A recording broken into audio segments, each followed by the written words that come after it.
when the conversion is complete. We're going to have a look at that just now in a moment. So in terms of my ADC conversion using the DMA controller, so basically what happened is the values or the data coming from the potentiometers that are now converted into digital values, basically into these discrete numbers that you see here, then the DMA controller will then take those and store it directly into the memory where I will be able to access them. So let's go ahead and set it up, right? So this is the previous program as we basically made a copy.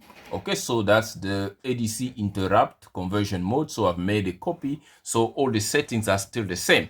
So what I'm going to do here is basically to change it to what we need them to be. The first one is the ADC common settings that remain the same. The clock prescaler, we do not have to change them. We can leave it as is. If you want to try to change it, that's up to you. You can do the test. It's not going to affect what we are doing here, basically, right? The resolution also, that's going to remain to 12 bits resolution. There is no problem there. Then what we need to do here is we need to enable the continuous conversion mode, because the DMA, the direct memory access, run in continuous mode. So which means ADC module must also operate in continuous conversion mode. So we have to set it to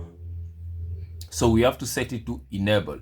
Then the next thing is we must basically enable the DMA continuous request mode, right? So click on it and oops, okay. So the enable is grayed out. So we have to first actually set up the DMA to get that enable to actually be grayed, removed from being grayed.